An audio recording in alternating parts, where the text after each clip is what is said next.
When you think of the Roman Empire, what comes to mind? Legions marching, grand colosseums, maybe Julius Caesar or Augustus.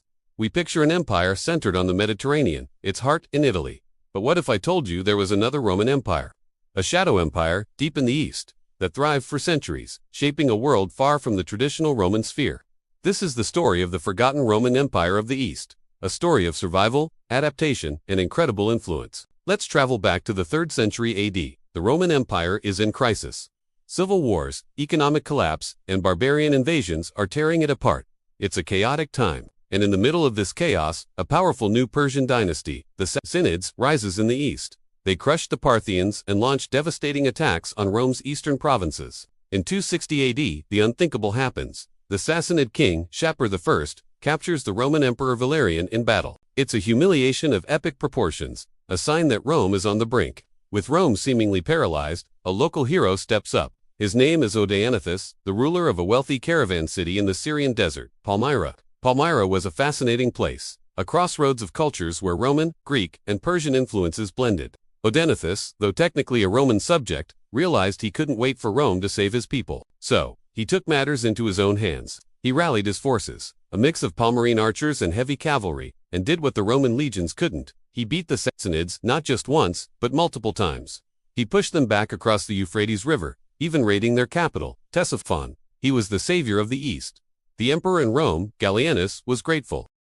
He couldn't afford to fight a war on 2 fronts, so he officially recognized Odenathus's power, granting him titles like Corrector of the whole East. In reality, Odenathus was an independent king, ruling a vast territory from Anatolia to Egypt. He had created a buffer state, a de facto Palmyrene empire that protected Rome's eastern flank. It was a classic shadow empire, nominally loyal to Rome but operating with complete autonomy, a kingdom within an empire. Odenathus secured the trade routes, brought stability, and for a brief, shining moment, it seemed like a perfect solution. He was Rome's strongman in the east. But this story takes a dramatic turn. In 267 AD, Odenathus and his eldest son were assassinated, possibly by a rival or in a family dispute. The details are murky. But stepping into the power vacuum was his brilliant and ambitious wife, Queen Zenobia. Zenobia wasn't content to simply be a regent for her young son, Vabilathus. She saw an opportunity. With Rome still weak, she decided to transform Palmyra's shadow empire into a true, independent empire of her own. She was a remarkable figure, intelligent, educated, a charismatic leader who claimed descent from Cleopatra.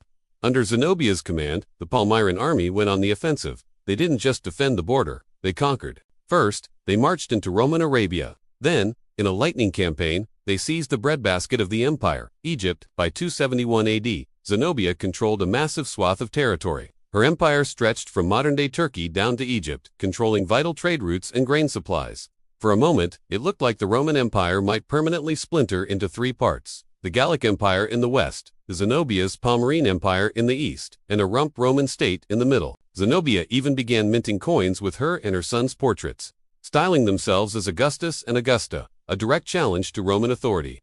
But back in Rome, a new emperor had risen from the ranks, a tough, no-nonsense soldier named Aurelian. His mission was simple: Restitutor Orbis, the restorer of the world.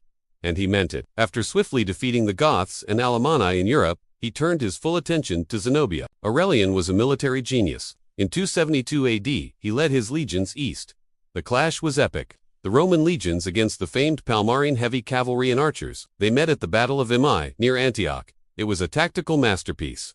Aurelian feigned a retreat, luring the heavy Palmyrene cavalry into a long, exhausting chase. Once the Palmyrene horses and riders were tired, Aurelian's rested troops turned and crushed them. He repeated this success at the Battle of Emesa. Zenobia's army was broken. She retreated back to her magnificent capital, Palmyra, a jewel in the desert, hoping its strong walls would save her. Seeing that all was lost, Zenobia attempted a daring escape on a camel, trying to reach Persia to seek aid, but she was captured by Roman cavalry before she could cross the Euphrates. The game was up. Palmyra surrendered, and its brief, glorious empire came to an end. What happened to Zenobia? Accounts differ. Some say she was paraded in golden chains during Aurelian's triumph in Rome, before being allowed to live out her days in a luxurious villa, a gilded cage for a fallen queen. Aurelian had restored the East. He had brought the Shadow Empire back into the fold, and for his efforts, he truly earned his title as restorer of the world. Palmyra itself would rebel one more time, and this time Aurelian's response was brutal. His legions sacked the city, and its age of glory was over forever. Today, its stunning ruins stand as a silent testament to this incredible story. So, why do we call it a shadow empire? Because for over a decade, Palmyra acted as a stand-in for Roman power. It did Rome's job, fought Rome's enemies, and controlled Rome's territory, all while maintaining a thin veil of loyalty. It was a practical, if temporary, solution to an impossible crisis. The story of Palmyra Odaenathus and Zenobia isn't just a footnote in history. It shows how flexible and adaptable the Roman world could be.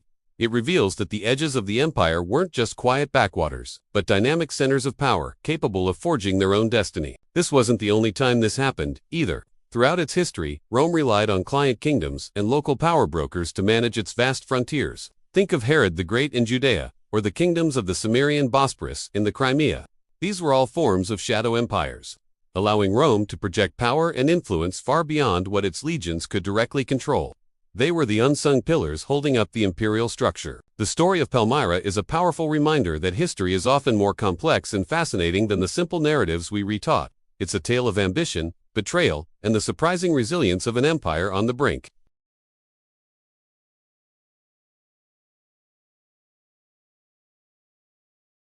It shows us that even in the shadow of the greatest empire the world had ever seen, new powers could rise, and extraordinary leaders could emerge.